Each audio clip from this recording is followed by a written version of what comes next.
Akkam jirtu hordoftoota maatii Milkii Health Science YouTube chaanalii barnoota keenya paartii 32ffaadhaan kun walitti deebinee dhufnee jirra. Paartii 32ffaa kana keessatti egaan mata duree kan biraa kan bedsore jedhamuudhaan beekamu saayinsii isaa akkasumas immoo qormaata kanaan duraarraa kan walitti sassaabee jira. Qormaatas waliin ilaalla akkasumas immoo isteejii bedsorii maalfaadhaan maqaalee akkamiidhaanidha kan inni beekamu. Bakki yeroo baay'ee bedsoriidhaaf saaxilamaa ta'e eessadha kan jiru gadi fageenyaan paartii kana keessatti isteejii isaa dabalatee waliin kan ilaallu ta'a. Egaan hanga dhumaatti yoo dhaggeeffattan qormaatan har'a qabadee dhufe 7 keessaa 2 isintu komantii jalatti deebisaa nuuf barreessa. 1 hanga 5 garuu nutu isiniif hojjeta. Subscribe gochuun hin dagatina paartiin itti aanu dafee akkasiin qaqqabuuf barattoonni kan biraan afaan keenya kan dhaga'an kanneen odeeffannoo waa'ee Milkii Health Scienceedhaan barnoonni akkasii kennamaa jiru kan hin beekneef garee keessatti share gochuudhaan gara keenyatti akka nu affeertan kabajaan isin gaafannaa. Egaan dabalataan barnootni keenya kallattiidhaan fuulaan magaalaa Naqqamtee gamoo Oosaa darbii 3ffaarrattidha kan inni kennamaa jiru. Egaan barnootni nuti kennaa jirru yeroo ammaa kanatti barattoota ji'a 5ffaa bara 2018 qormaata bahiinsaa fudhatan akkasumas immoo COC kanneen fudhatan leenjisuu irrattidha kan argamnu. Akkasumas barattoota karaa onlaayinii biyyoota Oromiyaa keessa bakka adda addaa ta'anii barnoota keenya hordofaa jiranis hedduutu jira. Isaanis ji'uma 5ffaa bara 2018 qormaata bahiinsaa akkasumas immoo licensure exam yookaan COC jedhamuudhaan kan beekamu kanneen qoramanidha. Kanaaf yoo barnoota keenya barachuu barbaaddan lakkoofsa bilbilaa duwwaa 91069 duwwaa 594 nuqunnamaa akkasumas immoo kitaabota dubbisaaf sinii ta'u gaayidlaayinii adda addaa kan ministeerri eegumsa fayyaa gadhiisu argachuudhaaf Milkii Health Science Tutorial Center kan jedhamu Telegram irraa nu argattu. Egaan amma kallattiimaan gara barnoota keenya paartii 32ffaa kan bedsore irratti fuuleffatutti haa ceenu. Nu faana tura, turtii gaarii.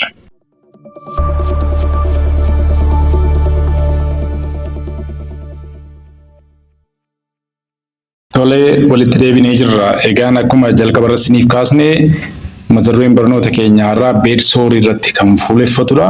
Kan har'aa nuti irratti fuuleffannu isteejii isaa irratti yookaan immoo gireedii isa jedhamu jechuudha. Isteejii isaa irratti kan nuti fuuleffannu qormaata kanaan duraarree licensure exam yookaan COC isa jedhamu isa barattoonni qoraman qormaata isiniif fidee dhufee jira. Dabalataan immoo dhimma kana duukaa walitti dhiyaata kanan jedhe kitaabota adda addaa irraa qormaata walitti funaanis isiniif qabadee dhufee jira. Qormaata har'a nuti ilaallu qormaata 7dha. Qormaata 7 keessaa 5 isiniin hojjedha. 2 immoo isintu komantii jalatti naa barreessa. Kanaaf yoo qalbiidhaan dhaggeeffattan hanga dhumaatti yoo dhaggeeffattan wantan barsiisu kun yoo sirriitti isinii gale kuizii sana deebisuu dandeessu. Kanaaf qalbiidhaan nafaana ta'an jira. Tole egaan gara barnoota keenyaatti gaafa ceenu bedsore inni jedhamu kun yeroo adda addaatti maqaa isaa wal jala fuudhuudhaan qormaata keessatti kan isaan gaafataa jirani. Bed isheen jettu kun siree, sore madaa jechuudha. Lamaan isaa gaafa walittiin dhukkubsataan sireerra yeroo dheeraa ciisuudhaan madaa'e jechuudha yookaan immoo sababa positionii jijjiiruu dadhabeen positionii nama tokko akkuma kanaan basiniif kaasee ture sa'aatii 2 kan jijjiiramu qabu. Namni tokko positionii isaa sa'aatii 2 gaditti reenjii jijjiiramu ta'ee jennaan namni sun rakkoo paralysis qabataan rakkoo stroke rakkoo immunity nama sana compromised kan ta'e yoo ta'e dhibee DME qaba yoo ta'e umuriin baay'ee deemeera yoo ta'e position isaan jijjiiru ta'e jennaan salphumatti bedsore kanaaf carraa saaxilamuu qaba jechuudha. Isin as bukkeetti barattoonni jala muree kanan isinitti himu bedsore qofaadhaan qormaata irratti eegina. Jecha ishee bedsore jettu kana qofaadhaan hin eegina. Maqaa kan biraa 5dha kan inni qabu bedsore kan nuti jennu jechuudha. Inni jalqaba bedsoreen kun decubitus ulcer jedhama. Decubitus ulcers akkasiin jedhama. Kunis maqaa kanaadha. Inni lammaffaan immoo pressure injuries, pressure sores jedhu, pressure sore yookaan immoo pressure ulcer jedhu. Pressure ulcer yookaan pressure wound jedhu. Maqaan kun hundumtuu kan bedsoreedha. Bedsore isheen jedhamtu kun maqaa dabalataa 5 qabdi jechuudha. Kanaaf maqaa bedsore qofa qabattanii deemtu ta'e jennaan qormaata irratti yoo maqaa kan biraa fide waa dhibee kan biraadha jettanii akkasiin fudhannee kan isinitti himaa jira. Egaan bakka kamidha kan inni madaa'u namni tokko yeroo dheeraa position tokkoon gaafa turu bakki hin madaa jedhamee shakkamu eessadha tokko heediidha. Heedii dudduuba isaa back of heediidha. Inni lammaffaan shoulderiidha gatiittii isa jedhamu. Ciqileedha inni sadaffaan immoo elbow isa jedhamu. Bony prominent area jechuudha. Inni taanummaa eessadha lower back and buttock yookaan immoo hippiinis eeriyaan kunis carraa madaa'uu qabu. Inni taanu inner knee jilba gara gidduu jilbi gara gidduus carraa madaa'uu qaba positionii tokkoon yeroo dheeraa yoo ciisaa ture namni tokko. Kan biraan immoo hiiliidha yookaan immoo qoronyoo yookaan koomee ishee jedhamtu jechuudha. Bakki kuni yeroo baay'ee dhukkubsataan yeroo positionii tokkoon yeroo dheeraa ciisaa turu bakka hin madaa jedhamee shakkamudha jechuudha. Bakki madaan kun egaa maalidha kan isaan hin qabne maashaa akkasumas immoo baay'inaan faattii gatii hin qabneef eeriyaan nuti amma maarka goone kun kanneen akka hiippii lower baakii kan jennee haasaa jirru kun hiilii yookaan ankil kan jennu inarnii kan jennee kaasnu kuni maalidha kan isaan hin qabne maashaa akka iddoo kaanii maashaa guddaa hin qabanii paadir kan ta'an maashaa hin qabanii paadir kan ta'an faattii hin qabanii lafeedha jechuudha eeriyaa sana baay'ee haphiidha jechuudha. Gogaan naannoo sanaa kanaaf carraa dafanii qunca'uu yookaan madaa'uu qabu jechuudha. Carraa qunca'uu qabu jechuudha. Maaliifidha kan isaan qunca'an inni tokko pireejariidha akkuma maqaa isaarraa kaane beedsoor kan nuti jennu pireejar alsar pireejar injurii pireejar wuundi jennee kan kaasaa jirru kun maqaan sababuma pireejariin jiruufidha. Pireejariin ulfaatina nama sanaa fi waan inni irra ciise jiru gidduutti pireejariin gaafa mudatu blood flow irratti oxygen delivery irratti rakkootu mudata jechuudha. Even nutrientiin gara tissue deemu impaired ta'a gufata jechuudha. Yeroo kana tissue naannoo sana maal ta'a deema jechuudha miidhamaa deema jechuudha. Kun immoo akka gogaan naannoo sanatti argamu akka inni damage ta'uu fi haala mijeessa jechuudha. Kanaaf pireejariitu madeessa otoo hin taane pireejariin kun blood flow bakka tissue sanaa deemaa jiru impair akka ta'u godha jechuudha. Bleediin hin danqame taanaan immoo gaafa namni kun akka ciisu bileedii booyii hiddi dhiigaa yookaan dhiigni deemaa jiru karaa irratti danqame taanaan oksijiinii niwutiriyentiin gara tiishuu deemaa jiru ammas hin gufata jechuudha karaatti. Kanaaf nyaatni gahaa ta'e oksijineeted bileediin naannoo sana deemaa jiru hin gufata ta'e jennaan immoo tiishuun naannoo sanaa balaata irra gahaa deemaa jechuudha. Inni lammaffaan sababni beedsoorii inni tokko frikshiniidha. Frikshinii gaafa jennu skin raabiin yookaan skin raab kan jennu skin raabiin gogaa dhukkubsataa fi ciisicha isaa wayyaa uffatee jiru siree irra ciisee jiru ta'uu danda'a. Rigatni dhukkubsataa gidduuf siree gidduu jiru rigatni miilla dhukkubsataa amma fakkeenyaaf inarnii kana kan madeessu amma waan inni irra ciisee jiru miti. Even jilbi isaayyuu wal rigee wal madeessuu danda'a jechuudha nama kana. Kanaaf frikshiniin faaktarii guddaadha jechuudha. Inni kan ol kaasnu heedii dhukkubsataa amma fakkeenyaaf dhukkubsataa akkasii ciisee jiru tokko gaafa ol jechisiisnu dhukkubsataan kun gadi sigigaata. Gaafa gadi sigigaatu ammas ol deebi'a. Ammas gadi sigigaata ol deebi'a. Gidduu kanatti maaltu ta'a jechuudha. Carraa madaa'uu hin qabaata jechuudha. Inni kan biraan immoo inni afuraffaan ani sadiitti immoo barbaadu kileentiin urine incontinency yookaan immoo feces incontinency qabatee jennaan. Urine incontinency yookaan feces or stool incontinency qabataanaan namni sun salphaamatti pressure ulcer develop gochuu danda'a jechuudha. Kanaaf warroota sababa jennee kaasne kanarraa dhukkubsataa yoo eegne dhukkubsataan akka inni siree irra ciisee hin madoofne yookaan beedsoorii akka inni develop hin goone prevent gochuu dandeenya jechuudha. Amma immoo mee isteejii isaa haa ilaallu nu faana turaa subscribe gochuun hin dagatamini turtii gaarii gara isteejii isaatti ceenu.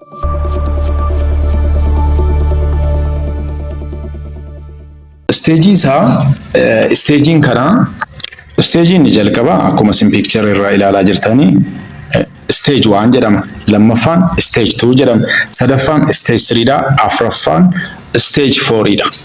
Kitaabni baay'een hanga stage 4tti jira jedhee kaa'a. Garuu stagein lama kana hafan jiru as bukkeedha. Garuu kitaabni baay'een kan inni qabu warruma afuranii kanadha. Yaadannoo qabachaa deema. Stagein inni afuraffaan shanaffaan immoo stage 5 hin jedhu garuu maal jedha? Unstageable jedha. Unstageable kennuudhaaf kan nama rakkisu jechuudha. Dabalata immoo inni ittaanu inni ja'affaadha jedhamu immoo deep tissue pressure injury. Deep tissue pressure injury jedhama. deep tissue pressure injury. Garuu kan isin qabachuu qabdan yeroo adda addaatti qormaata irra dhufuudhaan kan beekamu isteejota warra afranii kanadha. Warra kana perfectii ta'uu qabdu jechuudha. Mee akkamittiin adda baastu stage 1, stage 2, stage 3, stage 4 kan akkamittiin adda baastu kan jedhu tokko tokko isaaniidhaan haa ilaallu nu faana tura.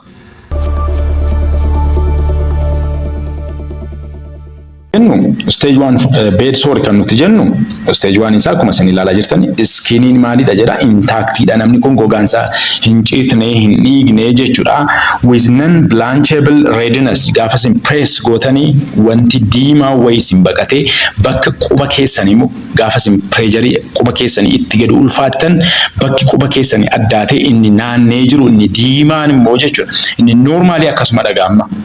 Gogaa keenya normal healthy skin kan ta'e gaafa isin press gootanii red area ni amma tokko fagaataa isa booda coloriin temporary kan ta'e irraa bada coloriin san diimatu jechuudha iddoo isin quba keessan gadi ulfaatan gogaa nama kamiyyuu jechuudha namni sun diimaadha yoo ta'e salphaamatti irraa arguu dandeessu yeroo temporary jechuudha guyyaa sa'aatii murtaa'eef daqiiqaa murtaa'eef hin baqata gaafa isin harka keessan irraa kaastan immoo diimaan dhufee guutan namootni stage 1 kun garuu amala akka kanaa hin qaban red non blanchable redness qabu diimaa mala jechuudha gaafa isin quba keessan dhattanii press gootanii gadhiistanis diimaa mala jechuudha kan jirudha stage 1 kan nuti jennu eewu qofaadha kan miidhame epidermis qofa ilaala picture kana adda baasuu dandeessu stage 1 irratti kan miidhame epidermis qofa epidermis jechuun immoo baay'ee haphiidha baay'ee hin cinne gogaan dhukkubsataa kana hin cinne intaktidha madoofne jechuun hin diimatee jira garuu gogaan nama kana hin cinne epidermisiitu immoo miidhameera amma immoo stage 2 kan jennu immoo maalidha wal faana haa ilaallu nu faana tura.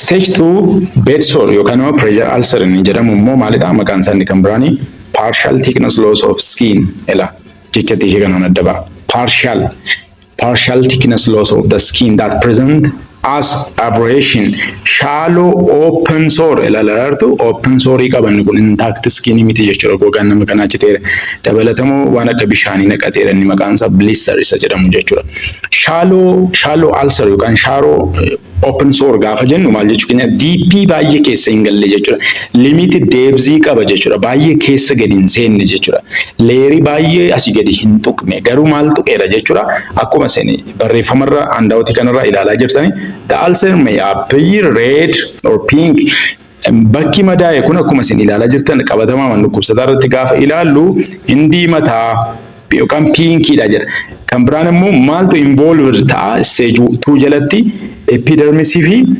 partii dermisii ilaalaga epidermisii keessa maalidha kan jiru dermisii keessa maalidha kan jiru anatomii isaa keessa skinii jalatti ilaaltaniitu yookaan documentary system jalatti ilaaltaniitu jechuudha kanaafuu stage 2 jalatti kan miidhamu eenyu faadha kan jedhamu achi jalatti ilaaluu dandeessu jechuudha gabaabsinee ilaalaa jirra gati ta'eef anatomii physiology of skin ilaalaa jirra gati ta'eef kanaaf egaa asiitii maal jedha stage 2 bed sore kan nuti jennu eewu miidhameera epidermisii fi partii dermisii keessaa kan ta'e wayii kan miidhame akkuma isin ilaalaa jirtanii akkuma isin as bukkeedhaa ilaalaa jirtanii kun hanga eessaatti deemeera hanga partii dermisiitti deemee jira jechuudha kanaaf stage 2 kanaan adda ba'a jechuudha maqaa stage 2 inni kan biraan qormaata irratti yoo dhufe akkasiin hin dogoggorsine kanan barbaadu partial thickness loss of skin ishee jettu kanaan adda baasuu dandeessu dabalatamoo part of partii yookaan immoo leerii wayii epidermisii irraa miidhee akkasumas immoo epidermisii immoo hunda isaa miidhee gad darbeera jechuudha kanaaf isa kana maal jenna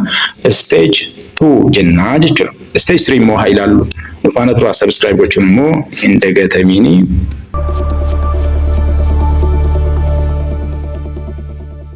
Egaan anatomii of integumentary system keessatti skinii gaafa ilaaltan inni gara olitti argamu epidermisii, inni itti aanu dermisii, inni itti aanu hypodermisii yookaan subcutaneous kan jennu subcutaneous dabarraan masilii dabarraan boonii jettanii akkuma barattani amma kan ilaalaa jiru bed soreedha stage 3dha kan nuti ilaalaa jiru stage 3 immoo maaliin beekama full thickness ilaalaa jirtu jechatti isheen full thickness jettu kuni nama dogoggorsiiti stage 4 duukaa wal fakkaatti garuu full thickness loss of skin ta'ee maal jedhasite with damage or necrosis extend into where into subcutaneous tissue hanga sabkutaaneesitti gadi kan seenudha malee sabkutaaneesii darbee hanga maashaa kan ce'u miti.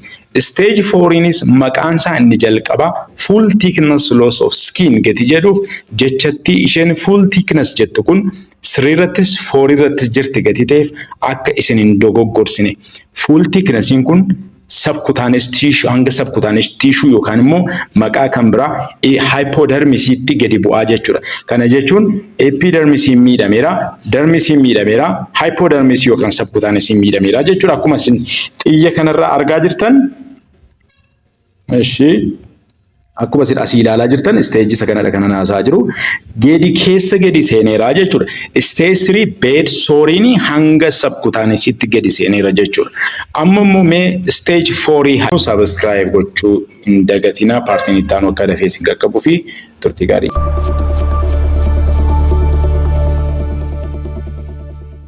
Bed sorii yookaan pressure ulcerii jiran keessaa baay'ee yoo ilaalan nama cigaasisu dhukkubsataa irratti yoo mudate dafee kan hin fayyine dhukkubsataa yeroo dheeraa hospitaala ciisan yeroo dheeraa mana ciisan irratti immoo baay'ee komanii kan ta'e stage 4 baay'ee baay'ee cleansing kanaan gaafa dhukkubsatu baay'ee deep keessa gadi seenuu fi baay'ee rakkata jechuudha. Even cellulitis infected ta'uu danda'a jechuudha woundiin kuni. Kanaaf stage 4 bed sore yookaan decubitus ulcer inni jedhamu kun akkuma jalqaba irra siniif kaase stage 3 keessatti maal jedha full thickness loss of skin with jedha extensive destruction bakka tissue asii gadi diigaa gadi bu'eera jechuudha. Akkuma isin ilaalaa jirtan kana hanga eessaatti deemeera jechuudha. Hanga masiliitti gadi seeneera jechuudha. Lafee iyyuu tuqaa jira ilaalaa jirtu akka piikcharii kanarratti. Kanaaf maal jedha lafee maashaa damage godheera, boonii damage godheera, supporting structure damage godheera. Supporting structure kan nuti jennu tendaniin irree miidhamuu danda'a. Even joint capsuliin carraa miidhamuu hin qabaatu jechuudha. Inni kun egaa gaafa ilaalamu maal jedha the ulcer may have visible bone muscle. Agartanii stage 4 kun baay'ee nama rifaasisu baay'ee keessa gadi seenee hin argama lafeen isaa iyyuu jechuudha. Maashaa kanaaf hamma kana keessa gadi seenuu danda'a jechuudha stage 4 ni. Kanaaf bed sore namoota qabaniif immoo yookaan dhukkubsataan akka inni bed sore develop hin gooneef manaajmentiin adda addaa baay'ee nurraa eegama. Preventionii jechuudha. Preventionii baay'eetu nurraa eegama. Tole stage of pressure ulcerii summarize godhe akka kanatti isiniif fixee jira. Mee ammoo quick summary maal akka ilaalle stage 1 stage 2 stage 3 keena keessatti maal akka ilaalle daddafnee haa ilaallu. Sana booda qormaata kanaan dura hojjechuutti ceenaa mee nafaana ta'a. Stage of pressure ulcer yookaan immoo decubitus ulcer yookaan bed sore inni jedhamu stage 1 keessatti hanga epidermisiitti deema. Skiniin garuu intaktidha. Ulcerii hin qabu, woundii hin qabu jechuudha. Hanga epidermisiitti kan inni ce'u. Non blanchable redness qaba namni suni. Stage 2 keessatti immoo epidermisii gadi qaxxaamuree hanga paartii dermisii keessatti gadi seenee miidhuu danda'a. Madaan kun garuu intakti miti, non intaktidha. Madaa'eera. Hin argama madaansaa jechuudha. Stage 3 kan nuti jennu immoo full thickness loss of skin. Full thickness loss of skin with damage tissue naannoo sana maal ta'eera necrosis develop godheera jechuudha. Hanga eessaatti immoo kan inni ce'u stage 3 kuni hanga hypodermis. Maqaan kan biraan hypodermis maal jedhama? Subcutaneous jedhama. Iddoo kana maaltu jira? Fatty layer'idha. Coomatu jira achi bukkee jechuudha. Fatty layer jedhama hypodermis kuni jechuudha. Kanaaf maqaan stage 3 maal jedhama? Full thickness loss of skin jedhama. Stage 4inis akkuma kana full thickness loss of skin ta'ee gogaan epidermisiin, dermisiin, subcutaneous yookaan hypodermisiin distracted ta'anii, destroyed ta'anii hanga eessaatti ce'eera jechuudha. Masiliyyuu miidheera akkuma isin ilaalaa jirtan. Masiliinis miidhameera.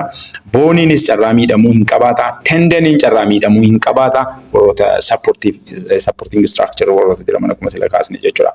Isaan jointiin irree carraa miidhamuu hin qabaata jechuudha. Namni kun egaa lafeen isaa miidhamuu danda'a, boonii isaa miidhamuu danda'a. Baay'ee cegaasisaadha jedhee akkuma isinitti hime jechuudha.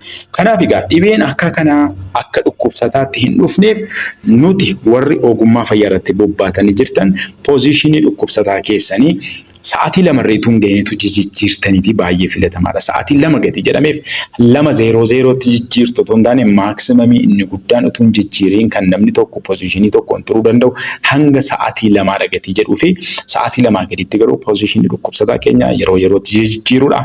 Inni kan biraan immoo dhukkubsataa keenya fakkeenyaaf akka mataan isaa dudduubni yookaan immoo back of head yookaan naannoon gurraa kun akka inni hin madoofneef ear ringii yookaan immoo quarter ringii saayiziin isaanii xixiqqoo ta'an mataa dhukkubsataa jala kaa'udha. Piiloo caalaa inni tokkeewwameefiiti bakki madaa jennee nuti shakkinu bakki friction yookaan pressure qabu wayii air ringii keessa jechuudha. Air ringii keessa ooluu qaba akkuma duraan isinitti hime. Air ringii yookaan immoo quarter ringii jechuun waan akka geengoo akka kanaadha. Garaan ishee gidduun duwwaadha. Naannoon kun immoo maalidha? Air ringiidha yoo ta'e pilaastikiidha keessa. Quarter ringiidha yoo ta'e immoo jirbiidha jechuudha. Iddoon kun gidduun isaa garuu duwwaadha. Kanaaf mataan isaa gara gidduu kana keessa keewwama jechuudha. Namni kun kanaaf mataan isaa fi sireen irra ciisee jiru rigata hin qabaatu jechuudha. Rigatni yoo jiraate pressure yoo jiraate iddoon sun carraa madaa'uu hin qabaata gati ta'eef jechuudha. Akkuma kana shoulder irra akkuma kana elbow jalarra saayiziidhaanii cotton ring yookaan maqaan kan biraa maal jedhama? Air ring kan jedhamu jechuudha. Air ring akka dhukkubsataan keenya hin sigigaanneef immoo maalidha kan nuti gochuu qabnu? Footboardii kaa'uufii qabna sireerra jechuudha. Footboardii dhukkubsataa keenya itti ijjetee kan taa'u wayii sireerratti maal hojjechuufii qabna jechuudha. Footboardii kaa'uufii qabna. Footboardiin kun maal godha jechuudha? Dhukkubsataan keenya akka inni gadi hin sigigaanne, gadi sigigaatee ol gaafa deebi'u, gadi mucucaatee gaafa nachi ol deebi'u, qaama dhukkubsataaf siree gidduu rigatni hin jiraata. Kanaaf bony prominent area bakka hin madaa'u jennee nuti shakkine bukkee bakka maashaa baay'ee hin qabne, bakka adipose tissue baay'ee hin qabne, gogaan nama kanaa fi lafeen qofaan itti baay'inaan argaman iddoon sun maal ta'a jechuudha. Rigatni siree wajjin gaafa isaan qabaatan carraa madaa'uu hin qabaata jechuudha. Maaliif iddoo sanatti maashaan guddaan hin jiru, adipose tissue baay'ee hin qaban eeriyaa kanatti gadi ta'eef namni yeroo position tokkoon ciisu iddoo kana madaa'uu danda'a jechuudha. Kanaaf dhukkubsataa keenyaaf comfort isaa, safety isaa haala kanaan eeguufii qabna jechuudha. Mee amma immoo kallattii gara qormaata keenyaatti haa ceenu nu faana tura. Gaaffii tokkoffaa innis akkas jedha. A 17-year-old male stroke patient was brought to healthy facility by his neighbors. Namni kun dhiiradha, nama stroke qabudha, umuriin isaa waggaa 70dha. Ollaa isaatu mana yaalaa fidee healthy facility fidee. On admission, the patient was diagnosed with bed sore. Bed sore qaba namni kuni. Upon physical examination, wide open ulcer, open. Intact to the stage 1 ita ture. Kanaaf filannoo keessaati open getima jedhu stage 1 in kufee jira jechuudha. Open ulcer of the epidermis and the papilla of the dermis with red pinky bed without slough is observed at the back around the buttock of the patient jedha.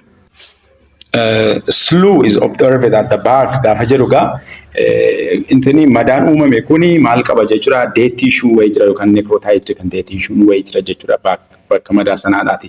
So what the most likely stage of bed sore in this case jedha. Isheen jala rukutte kun case jetti. Stage nama kanaa meeqaffaadha? Een maal jedha? Stage 3 jedha. Stage 3 immoo epidermis qofa otoo hin taane dermisii qofaatti dhaabata otoo hin taane epidermisii, dermisii fi hypodermisii yookaan subcutaneousdha. Kanaafuu stage 3 deebii ta'uu hin danda'u jechuudha. Asii immoo open ulcer gati jedhuu fi stage 1 hidhatu ta'eeti immoo intaactidha gati ta'eef jarri lamaan kufaniidha. Kanaaf deebiin keenya meeqa gidduudha jechuudha. B fi C keessaadha jechuudha deebiin keenya. B immoo haa ilaallu stage 4 jedha. Stage 4 jechuun immoo epidermisii, dermisii, hypodermisii yookaan subcutaneousii dabalata immoo maslii booniidha. Amma garuu eessa gahee dhaabbate jedha. Asiti papilla of the dermis jedha. Kanaaf dermisii gahee dhaabbate leerii gara olii jechuudha. Papilla of dermis iddoo kana jechuudha. Akkuma picture irraa ilaalaa jirtanii epidermisii miidhameera, dermisii miidhameera, upper ishee jechuudha. Iddoo kana oltu miidhame jechuudha. Iddoo kana ol yoo miidhame immoo maal jechaa ture? Stage 2 bed sore jennaa jechuudha. Kanaafuu deebiin keenya maal ta'a jechuudha? Asitti C ta'a jechuudha. Deebisaa C kan jettan argataniitu gaaffii lammaffaatti jennu nu faana tura. Gaaffii sadaffaatti ceena jira. Gaaffiin sadaffaas waanuma akkasirratti kan fuuleeffatudha. Garuu haalli gaaffii isaa isteejii miti ilaalaas bukkeedhamu. A 75-year-old woman with advanced dementia admitted in the hospital. Namni umurii waggaa 75 ta'e rakkoo dimensiyaadhaan hospitaalatti ciistee jirti. During routine check-up jechuun gaafuma dhukkubsataa irra deddeemanii ilaalanii narsiin maal arge jedha find a red area on her back that feel warm and tender jedha. Narsiin kan isheen agarte gaafuma routine check-up the nurse find a red bakka diimate wayii argite dudduuba dhukkubsataa irraati jechuudha. Innis immoo warmidha tender gaafatti bu'amu gaa dhukkubsataa kana baay'ee dhukkubaanii gaafatti bu'an tender jechuun gaafatti bu'an gaafa albeetti godhan dhukkubbiitti dhaga'ama. The doctor diagnosed her dhukkubsataa kana doktariin maalidha jedha stage 1 bed soreedha jedhe doktariin. Haadhi kun stage 1 bed soree qabdi jedhe. What clinical feature confirm kana mallattoon stage 1 ta'uusaa dhugoomsu kan armaan gadii keessaa isa kamidha? A. Intact skin with non-blanchable redness. Non-blanchable redness akkuma salasinitti min jechuudha. Stage 1 gaafa jennu intact skin. B. Shallow ulcer with exposed dermis gaafa jennu shallow ulcer jechuun superficially kan ta'e wayii jechuudha. Deebziin isaa limit kan ta'e jechuudha. Gara keessaatti baay'ee kan hin seenne jechuudha. Shallow ulcer gaafa jennu maybe most probably maal ta'uu danda'a jechuudha. Epidermisiif haa ta'uu danda'a jechuudha. Yookaan immoo upper layer of dermisiif haa ta'u miidhamee ta'uu danda'a jechuudha. Shallow ulcer gaafa jedhu. Kanaaf inni kuni ulcerii qaba taanaan immoo stage 1dha jechuun dandeenyu maaliifi stage 1 maalidha intact skinidha gatii kanaafuu tuuni deebii ta'uu hin danda'u jechuudha. Siin immoo maal jedha full thickness loss of skin with necrosis jedha. With necrosis isheen as jala dhukkubte necrosis jedha. Full thickness loss of the skin. Full thickness jechuun baay'ee keessa gadi seeneera. Full thickness hanga subcutaneous'tti dhataanaani stage 3 jenna. Full thickness ta'e deep tissue destruction yoo jiraate hanga muscle bone tendon miidhameera taanaani stage 4 jenna. Kanaaf inni kun full thickness gaafa jedhu stage 3 yookaan stage 4 ta'a gadi ta'e siin kun deebiin ta'u jechuudha. Deep blister with serosa fluid inni kun immoo stage 2 dha jechuudha. Kanaafuu deebiin isaa maalidha jechuudha? Eedha jechuudha. Kanaaf gara gaaffii afuraffaatti jennu faana tura.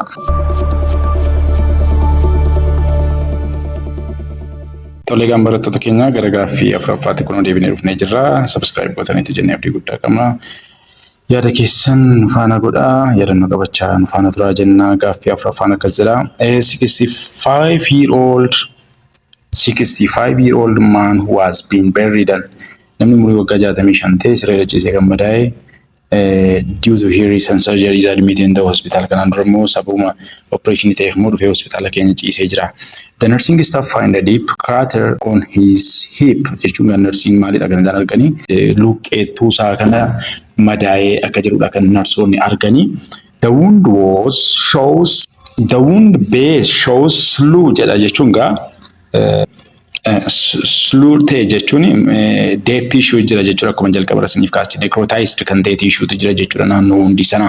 So the doctor diagnosed him with stage 3 base or stage 3 dha jedhee doktariin keezii nama kanaa ilaale jechuudha. What clinical feature confirmed this diagnosis? Mallattoo dhukkubsataa kan armaan gadii keessaa isa kamtu stage 3 jechisiisee yookaan dhugoomsaa isa kamidha? A. Full thickness loss of skin with exposed muscle hanga muscleetti full thickness ta'e epidermis, dermis, hypodermis ta'e hanga masiliitti jedha. Hanga masiliitti deeme taanaan stage 4 dhagatti ta'ee fi inni kun deebii ta'uu hin danda'u jechuudha. Masiliin ga'u hanga subcutaneous'tti garuu deemuu danda'a stage 3. B. Partial thickness loss of skin. Partial thickness of skin jechuun inni kun immoo partial thickness gaafa jennu immoo inni kun immoo epidermisiif dermisiidha kan miidhamu jechuudha. Kanaafi B's deebii ta'uu hin danda'u sababiin isaa stage 3 yoo taane partial thickness inni epidermisiif dermisiitu miidhama kana jechuun immoo stage 2 dha. Kanaaf B'n deebii ta'uu hin danda'u ammasi. C'n immoo maal jedha full thickness loss of skin with subcutaneous yookaan immoo hypodermis tissue damage. Kanaafuu deebiin isaa maalidha? Stage 3 kan dhugoomsu deebiin isaa maalidha jechuudha? C dha. Diin immoo maal jedha? Intact skin with redness. Intact miti already bakka deep keessa gadi galeera jedhaa jiru gati ta'ee fi intact miti intact dha. Daran immoo stage 1 dha. Kanaaf deebiinsa maalidha jechuudha? Inni kunis deebii ta'uu hin danda'u, N deebii ta'uu hin danda'u, P deebii ta'uu hin danda'u. Deebiinsa maalidha? C dha jechuudha. Kanaaf gaaffii shanaffaa fi isa xumuraatti haa ceenu gaaffiin warroonni hafan 6-7 kuizii isintu hojjeta. Komentii jalatti deebisan barreessitu gati ta'ee fi mee question number 5 itti haa ceenu faana tura.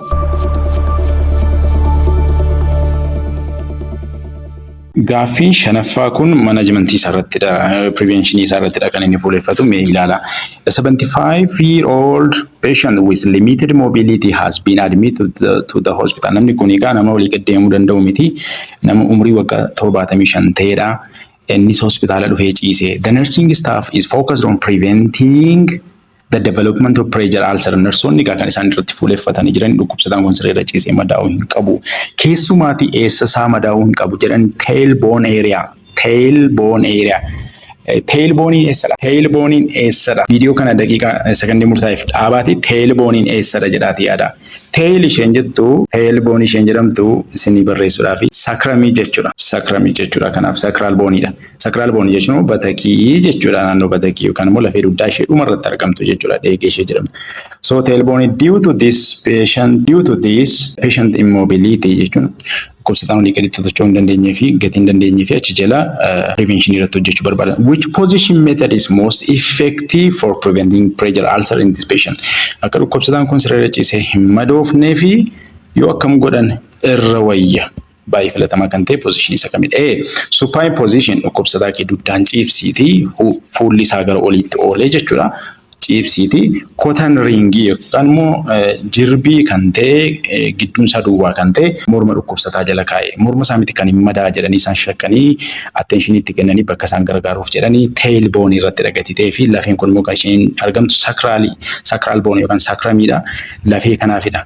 Kan isaan iddoon sun madaa'uu hin qabu jedhanii kan isaan deemaa jiran. Kanaaf morma bukkee miti back of head miti gati ta'ee fi deebii ta'uu hin danda'u jechuudha. Biin immoo maal jedha? Supine position with cotton ring under the buttock. Yes, kana ta'uu danda'a deebiin. Mee siif diyaa ilaallu garuu deebiinsa kanadha. Siin maal jedha?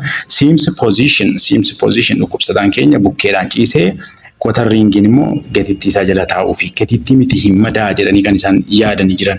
Tailbone dha gati ta'ee fi shoulderii jala kaa'uun waayyuu hin fayyadu. Akka isaan jedhanitti tailbone area dha gati ta'eef deebii ta'uu hin danda'u. Siin diin immoo maal jedha?